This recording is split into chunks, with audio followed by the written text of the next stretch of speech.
Begin tonight with the startling findings in Maryland's largest school district that people with potential criminal records could be working closely with your children. Thanks for staying up with us for News 4 at 11. I'm Jim Adley.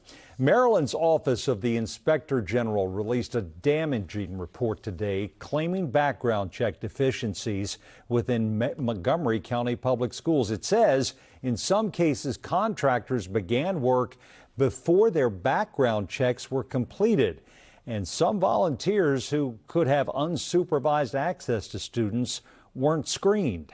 The school district is reiterating to parents that your children are safe and that these issues stem from a gap in the system. News 4's Jackie Bensen explains what happened and what's being done about it. As Maryland's largest school system with over 160,000 students prepares to return from summer break, a bombshell from the Montgomery County Inspector General. A report found what it calls serious lapses in important personnel security measures required by state law and county policy.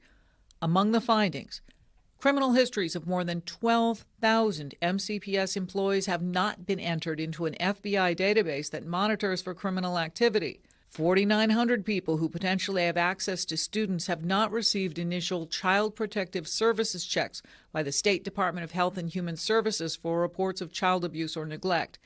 In addition, the report found some contractors began work before criminal history checks were completed, and it found some volunteers with unsupervised access to students did not always undergo criminal history checks. We are going to have the Inspector General, the Superintendent, and other responsible parties before us on September 26th to talk about the report, what progress has been made, but then we will also have follow-ups to that as well. Superintendent of Schools Thomas Taylor, hired last year, responded with an email to families that claims every current working MCPS employee has completed a criminal background check. He notes some of the key breakdowns, including stopping the use of the FBI monitoring system called RapBack. MCPS adopted it in 2019, began during the pandemic. He says all employees hired before 2019 will now be rechecked and entered into it. Taylor says a new system for real-time clearance tracking was launched in July. He says the old paper system to request Child Protective Services checks has now been replaced with a digital system. He promises improved training and oversight, and he says all staff will be rebadged. The president and vice president of the council issued a joint statement in which they expressed frustration at what they called the lack of coordination between the state and local agencies involved in this. In Rockville, Jackie Bensen, News 4.